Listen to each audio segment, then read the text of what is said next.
Magandang umaga po sa inyong lahat dyan. Tayo po muna ay umawit sa isang napakagandang awiting likha ni Pastor Amel Guevara na may pamagat na Ang Pangako.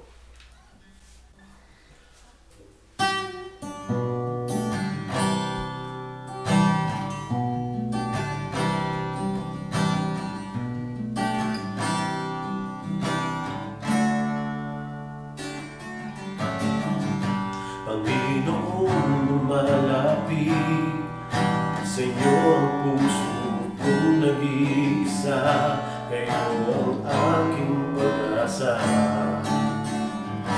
Panginoon, tugon sa aking dalangin, tapat kailanpaman, aking kapayapaan.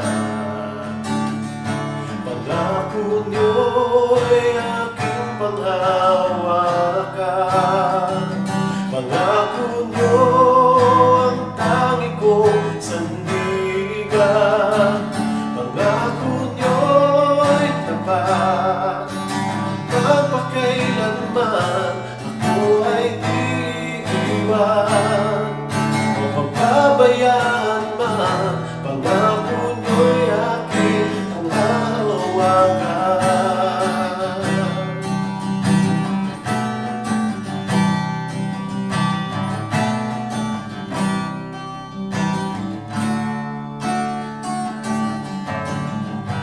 Panginoon, lumalapit sa inyo ang puso kong nag-iisa, kayo ang aking pag-asa.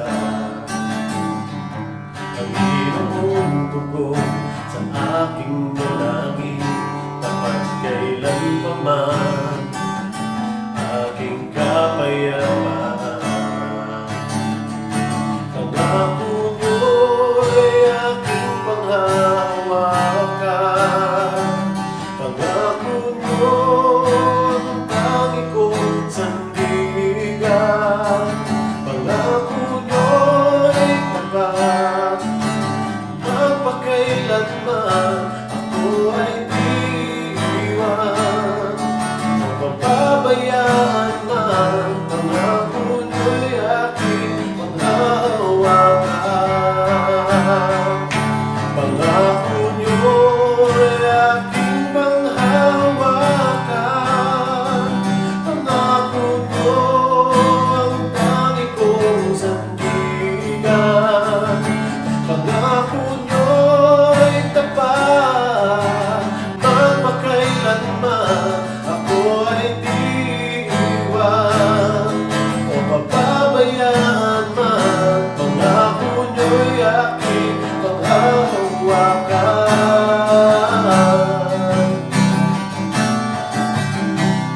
pangako niyo'y aking panghahawakan, pangako niyo'y aking panghahawakan.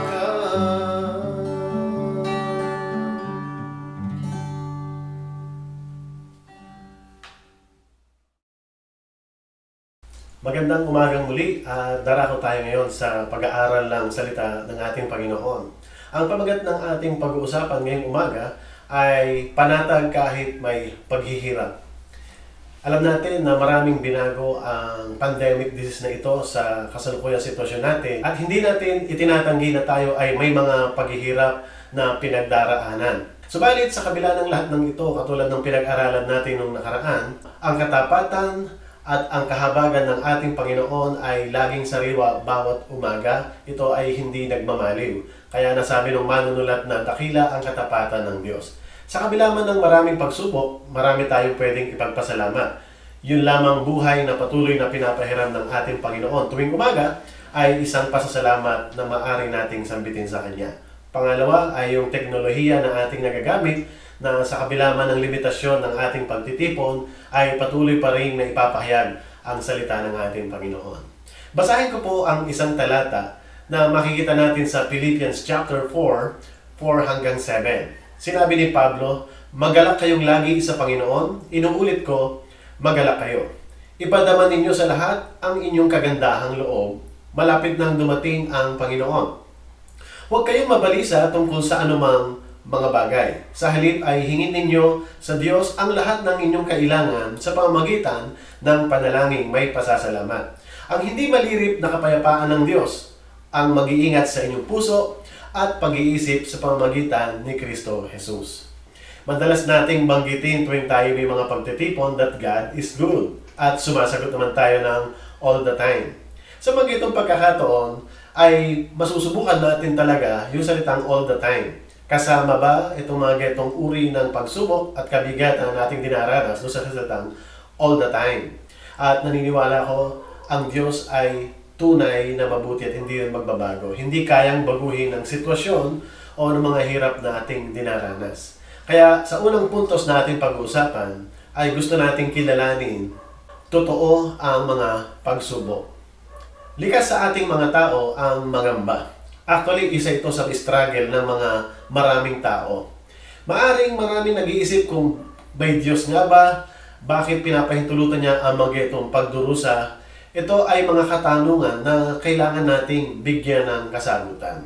Subalit, itong ating pinagdaraanan ay hindi lamang masasabi nating isang intellectual struggle. Bagkus, ang talagang issue dito ay yung emotional struggle. Likas sa ating mga tao ang mangamba.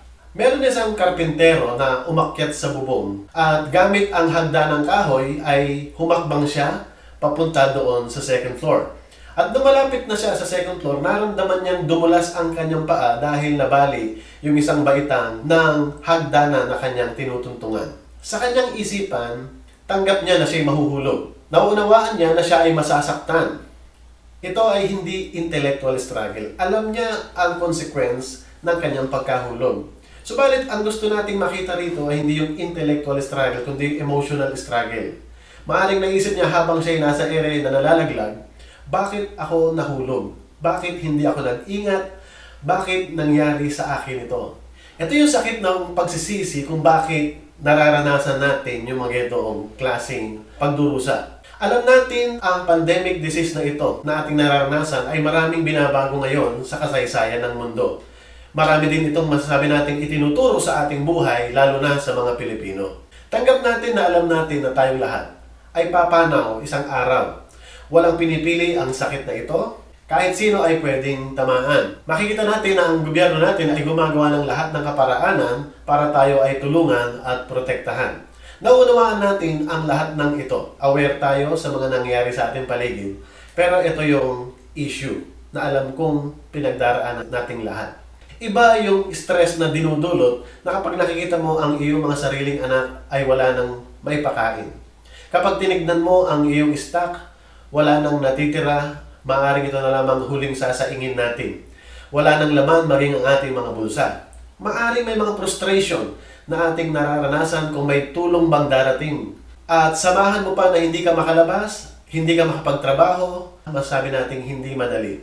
Nakikita natin na marami ang pinagdaraanan ng mga tao. Kaya sa ating pong nararanasan ganito, ano ang pwede nating matutunan sa salita ng ating Panginoon? Bagamat likas sa atin ang mangamba, pero merong sinasabi si Pablo dito sa aklat ng Pilipos, lalo na doon sa verse 6 ng chapter 4. Huwag kayong mabalisa sa anumang bagay, kundi sa lahat ng bagay sa pamamagitan ng panalangin at pagsamo na may pagpapasalamat ay ipaalam ninyo ang inyong kahilingan sa Diyos. Sinasabi niya na nababalisa man tayo, pero meron tayong bagay na dapat ding mas lamang na nagagawa. Ito yung idulog sa Panginoon, may pagsamo, pero may pagpapasalamat. Makita natin na ang mga bagay na ganito kahit mahirap, pwede nating ipagpasalamat sa Panginoon. At kung tayo ay talagang nadudurog na ang kalooban na hindi mo na alam ang yung pwedeng gawin, pwede mo pa rin niyang sabihin sa ating Panginoon. Mas marami dapat ang ating pagpapasalamat kaysa doon sa ating pagrereklamo. Ang sinasabi ni Pablo dito sa verse 11, "For I have learned to be content in any circumstances." Isang sekreto na sinasabi ni Pablo dito sa kontekstong ito ay natutunan niyang maging kontento sa lahat ng bagay. Dito rin natin makikita yung talatang 13 na I can do all things through Christ who gives me strength. Yung sinasabi niya ditong all things, yung lahat ng karanasan na kanyang pinagdaanan, maganda man o hindi maganda, sagana man o salat, busog man o gutom, lahat ng ito ay sabi niya, pinagdaanan niya. Kaya, ang sabi niya, natutunan ko na maging kontento. Kung babalikan natin yung verse 11, ang sabi niya, hindi ko sa sinasabi ito dahil sa kayo pinaghahanapan ko ng tulong. Natutunan kong masiyahan, maging anuman ang aking kalagayan. Naranasan ko ang maghikaos, naranasan ko rin ang managana. Natutunan ko ang sikreto kung paano masiyahan sa anumang kalagayan sa buhay. Ang mabusog o ang magutom, ang managana o maghirap. Ang lahat ng ito'y magagawa ko dahil sa lakas na kaloob sa akin ni Kristo. Gayunman, ang sabi niya sa huli, ikinagagalak ko ang ginawa ninyong pagtulong sa aking mga paghihirap. Nandun yung paghihirap, nandun din naman yung kagalakan na makatulong sa ating mga kapwa mananampalataya. Kung tayo man ay bigyan ng biyaya ng Panginoon, ito ay bonus na lang. Kung may relief na dumating, ito rin ay masasabi nating bonus na galing sa Panginoon. Subalit paano kung pinahintulutan ng Panginoon na maalis sa atin ang pagpapala? Ang ating po bang kagalakan ay naroon? Dapat ang ating kagalakan ay magmula pa rin doon sa ating relasyon sa ating Panginoon. Hindi lang dahil sa kanyang mga ibinibigay na pagpapala sa atin. Muli sinabi ni Pablo doon sa chapter 4 verse 10, labis ako nagagalak sa Panginoon sapagkat pagkaraan ng mahabang panahon, minsan pang ipinamalas ninyo ang pagmamalasakit sa akin. Alam kong hindi niyo ako nalilimutan, wala nga lamang kayong pagkakataong matulungan ako. Dito ay muli nating makikita na labis akong nagagalak sa Panginoon. I rejoice, sabi ni Pablo, pero mahalaga yung salitang in the Lord. Ang kagalakan niya ay kumonekta doon sa ating Panginoon. Hindi lamang dahil sa siya ay binigyan ng pagpapala, pero kahit wala pa yung pagpapala, nagpapasalamat pa rin siya, nagagalak pa rin siya sa Panginoon. Ito yung sikreto na gusto nating ibahagi ngayong umaga, na ang tunay na kagalakan ay nakasentro sa ating Panginoon. Isipin natin ang kalagayan ni Pablo at iugnay natin sa nararanasan natin ngayon. Imagine natin na para siya naka-lockdown o naka-quarantine. Wala rin siya nakakasalamuha, wala maaring dumadalaw sa kanya, o maaring siya kakain lamang kung merong magdala. Tapos siya ang magtuturo doon sa mga taong malaya doon sa labas ng mga aral tungkol sa kagalakan at sa pagiging kontento sa anumang kalagayan sa buhay. Dito sa ating pag-aaralan, nakatanggap siya ng tulong mula sa mga mananampalataya sa Pilipos. Sumulat siya para magpasalamat. Hindi naman dahil sa natanggap niyang regalo, tulong o masabi nating relief goods kung bakit siya nakadama ng kagalakan. Kundi yung pagpapadama nila ng pagmamahal sa kanya ay karagdagan na lang. So, Paul rejoiced greatly in what? Not because of what he received, but because he has the Lord. Paul is saying, I rejoice greatly in the Lord. Kaya yung bagay na kanyang tinanggap mula sa mga kapatiran ay karagdagang pagpapala lamang. I was thinking kung ating ihahambing ang ating pinagdaraanan doon sa pinagdaraanan ni Pablo. Paano pa kaya kung tayo ay nakakulong talaga? Imagine, hindi ito 14 days. Hindi lang ito 1 month. Ang nararanasan natin ay kasama pa natin ang ating pamilya. Kung gusto mong magluto, pumunta ka lang sa kusina. Kung meron kang pera, maaari ka pang mamalengke. Pwede rin naman manghiram kung wala tayong salapi pansamantala. At pwede rin may dumating na karagdagang tulong. Kasama na dito, may napapanood tayo katulad ng telebisyon at internet. Ika nga ng iba, pa-TikTok pa. Kaya mga kapatid, dito natin makikita na marami pa rin tao sa kabila ng kahit na quarantine, napakataas ng depression. Marami ang nai-stress, marami ang nakikita yung problemang pinagdaraanan nila. Pero magmula doon sa salita ng Panginoon, makakuha tayo ng kalakasan na noong si Pablo ay nakakulong at higit pa ang kanyang pinagdaraanan kumpara sa ating pinagdaraanan ngayon, ay kanyang sinasabi, magalak tayo at inuulit niya, magalak tayo sa ating Panginoon. Mga kapatid, dito natin makikita, lalo na sa mga mananampalataya, saan nakaangkla ang iyong kagalakan? Saan nagmumula ang iyong kapayapaan sa mga itong kalagayan? Naniniwala ako, may layunin ng Diyos kung bakit pinapahintulot niya ang mga itong uri ng pagdurusa. May purpose ang suffering. Merong dahilan kung bakit pinapahintulot ng ating Diyos ang mga pagdurusa na ating nararanasan.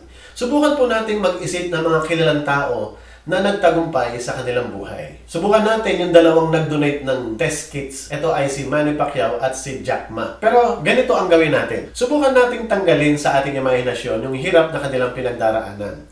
yung pagtakas ni Manny Pacquiao doon sa kahirapan, nagsapalaran siyang papunta sa Maynila, nakisakay doon sa barko, ni wala siyang matuluyan, ni wala siyang makain. Ilang pasa at sakit sa katawan ng kanyang natanggap. Subukan nating tanggalin kaya sa eksena ng kanyang buhay ang mga naranasan niyang iyon.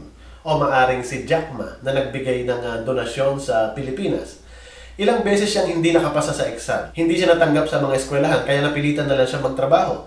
Nag-apply siya ng 30 beses, hindi siya natanggap.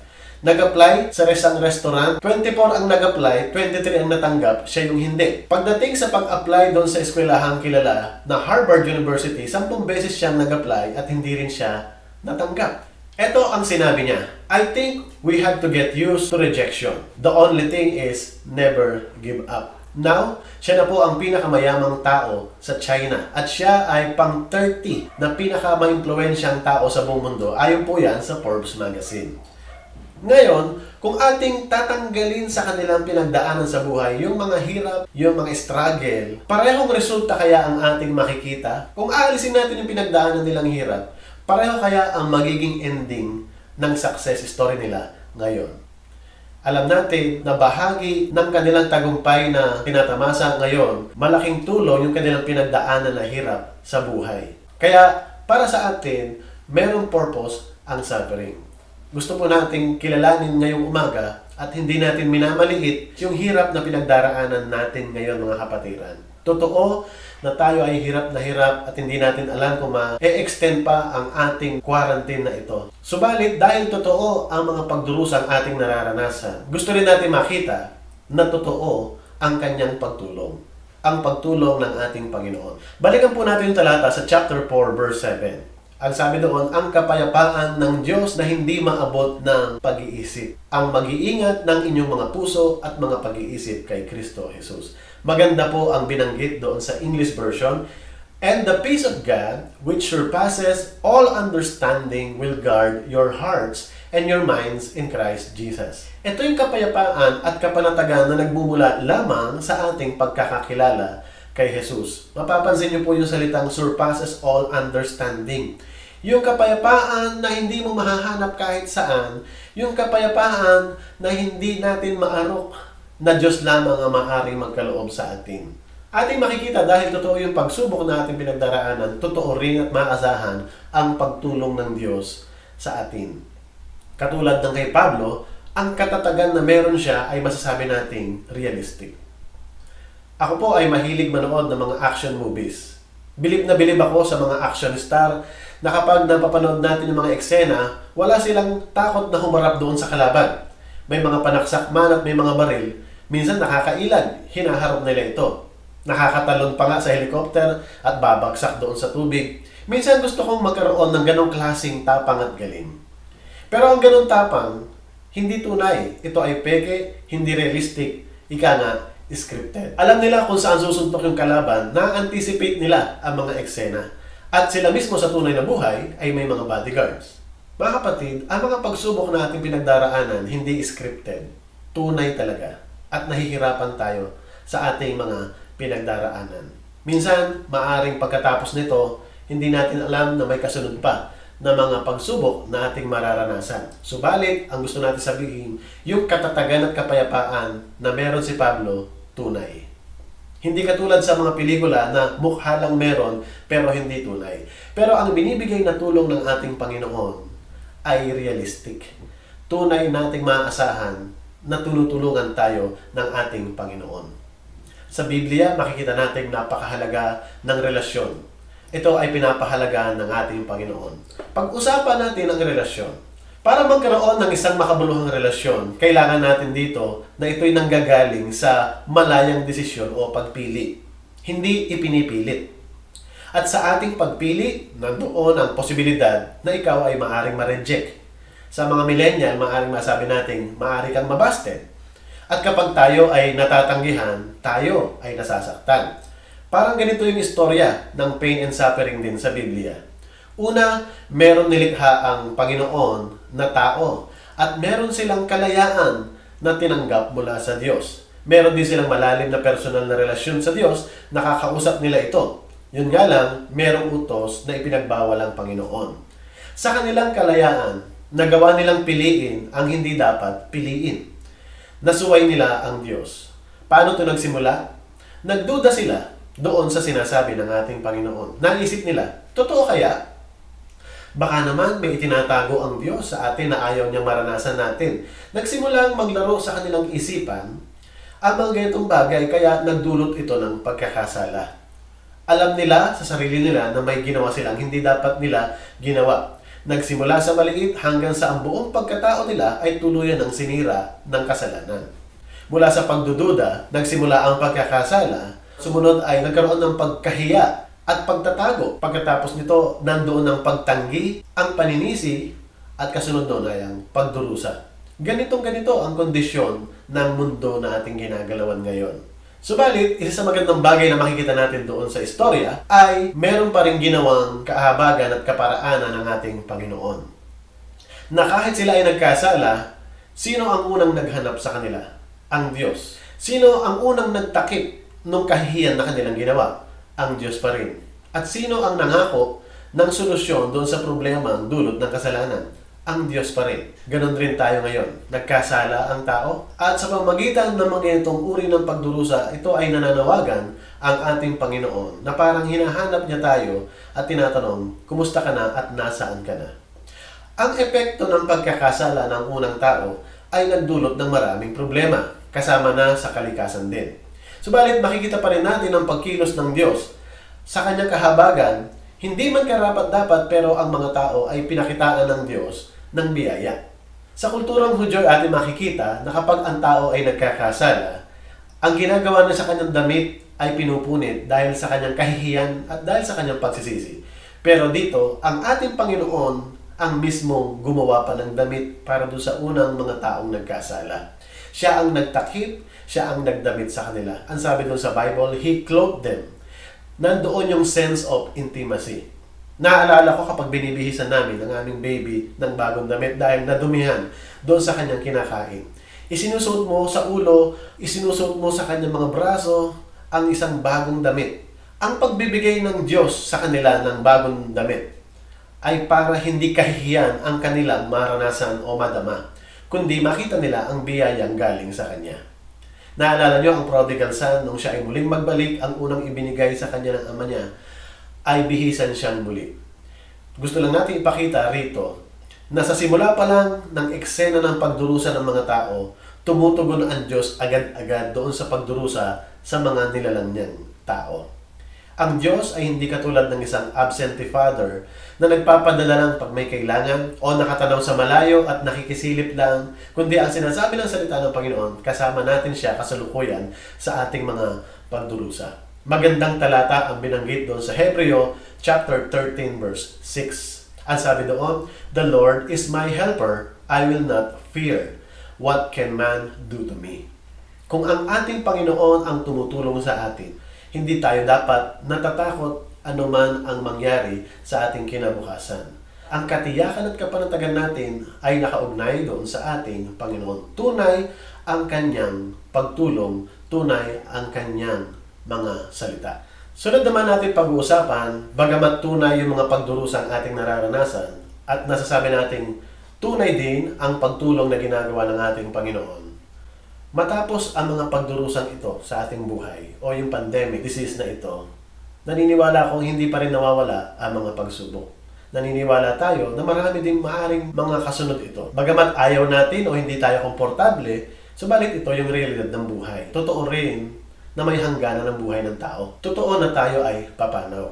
Katunayan, binanggit po sa Hebreo chapter 9 verse 27, itinakda sa mga tao na minsan lamang mamamatay at pagkatapos nito ay ang paghuhukom. Dito natin makikita na ang problema talaga at kalaban natin ay kasalanan. Hindi lamang pagpanaw ang sigurado doon na binanggit sa talata, kundi may kasunod, yung paghukom. Isang bagay na dapat paghandaan ng lahat ng tao. Dahil tayo ay tiyak na mamamatay, tiyak na matatapos ang ating buhay, pero hindi doon natatapos yung ating consciousness sapagkat gigising pa rin tayo sa kabila. Makikita natin ang Panginoon at tayo ay magbibigay sulit sa Kanya. Binanggit po sa Roma chapter 6 verse 23, sapagkat kamatayan ang kabayaran ng kasalanan. dapat nating maalala, maiksi ang buhay ng tao. Dapat nating pahalagahan ang bawat segundong ipinapahiram sa atin.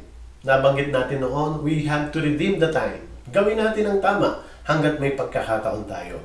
Dahil binanggit sa aklat ng Roma 14, talatang 12, kaya't lahat ng tao ay magbibigay sulit sa Diyos. Maganda nating itanong sa ating sarili, ako ba ay nakahanda kung sakaling ako ay pumanaw sa buhay na ito? Bagamat ating masasabi na totoo yung mga pagdurusang ating pinagdaraanan, totoo rin ang pangako ng pagtulong ng ating Panginoon. Subalit matapos ang mga pagdurusa, ang pangatlong puntos natin, totoo na merong pagpanaw. May katapusan, may limitasyon ang buhay natin dito sa lupa at yun ang tunay na mas malaking problema. Ipinapakita rin ng Biblia, totoo na maasahan ang mga pangako ng Diyos. Ang kanyang mga pagpapala ay hindi lamang hanggang dito sa lupa, kundi maging doon sa kabilang buhay. Totoo ang kanyang mga pangako. Hindi man natin maarok kung bakit, subalit madalas natin gustong malaman ang kasagutan doon sa ating mga katanungan. Bakit pinapahintulot ng Diyos ang mga itong uri ng pagdurusa?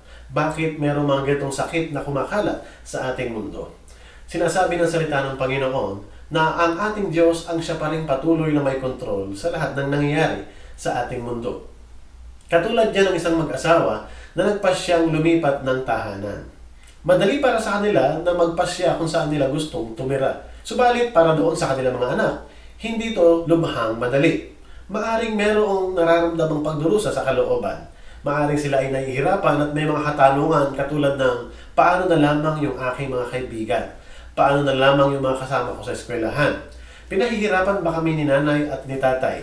Mahihirapan na naman ako mag-adjust. Maaring sabihin nilang hindi na ako muling sasaya. Makikita natin ang pagkakaroon ng pagdurusa sa ating mga kalooban ay normal katulad sa mga batang ito. Ang pagdurusa sa kanilang kalooban ay hindi naman nangangahulugan at nagpapatunay na mali ang desisyon ng kanilang mga magulang. Hindi man kaya ng mga anak na lubusang maunawaan kung bakit ganoon ang pagpapasya ng kanyang mga magulang, oo at mahirap sa kalooban ng mga anak. Subalit, kahit sila ay pinapayagang ma-express ang damdamin na ganito, ang kanilang frustration sa sitwasyon. Subalit, hindi obligado ang kanilang mga magulang na sagutin ang bawat tanong sa pinagdaraanan nilang pagdurusa.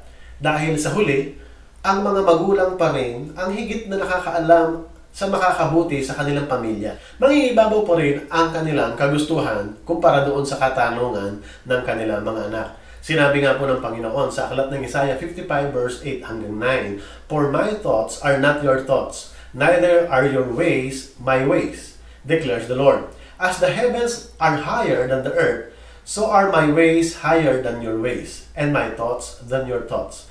Ito po ang sinasabi ng Panginoon. Sa nararanasan natin ngayon, madali siguro ang mangarap ng isang perpektong mundo. Parang sinasabi natin sa Diyos, "Lord, baka naman." Isa sa madaling gawin ay pagmasdan natin yung pagdurusang nararanasan natin ngayon sa mundong ito. At ang pangalawa ay mag-isip ng isang alternatibong mundo na maaaring may kaunti lamang na pagdurusa at paghihirap. At maaaring itanong natin, "Lord, bakit kaya hindi mo na lang ako ilagay dun sa isang panibagong mundo na ganito ang kalagayan?" Sa totoo lang, mahirap at delikado ang ganitong kaisipan dahil parang sinasabi natin na ang Diyos ay nagkakamali. Mali po ang ganoon. Ang Diyos ay nakaalam at may kontrol ng lahat at may pahintulot kung bakit natin ito nararanasan. Makikita natin sa Biblia na lumikha naman talaga ang ating Diyos ng isang napakagandang mundo. Subalit dahil hindi nasunod ang kanyang kalooban, kaya nagresulta ito ng hindi maganda sa parte ng mga tao at ng kalikasan. Katunayan, nagbigay pa nga ang ating Diyos ng kanyang mga babala, mga tinatawag natin 10 utos. Na kung ang 10 utos na ito ay talagang lubusan lamang na susundin ng tao, ay mabubuhay siya ng may kagalakan sa mundong ito. Can you imagine yung mga utos katulad ng huwag kang papatay? Maraming tao ang masaya dahil walang murder na magaganap, wala ring pulis. Pag nagtanong ka sa ibang tao dahil hindi naman nagsisinungaling ang mga tao, matutuwa ka sa kanilang mga isasagot. Mga magkakapitbahay ay magkakasundo dahil walang nag-iimbutan. Ang mga mag-asawa ay talaga namang masaya dahil walang nangangalunya. Mga magulang ay masaya sa kanilang mga anak dahil ginagalang ng mga anak ang kanilang mga magulang. Mga utos na kung saan ay nasunod, maganda ang mundong ating ginagalawan. Subalit ngayon, parang imahinasyon na lamang yung ganitong klaseng mundo. Dahil ang tunay na mundong ating ginagalawan ay bahagi na o resulta ng pagkakasala at paglayo ng tao sa Diyos. Pero makikita natin sa huling aklat ng Biblia na may pangako ang ating Panginoon. Ang sabi niya sa Pahayag 21 verse 4, "At papahirin niya ang kanilang mga luha, wala ng kamatayan, dalamhati, pag-iyak at sakit, sapagkat lumipas na ang dating mga bagay." Pagkatapos ay sinabi nung nakaupo sa trono, "Ngayon, binabago ko na ang lahat ng bagay."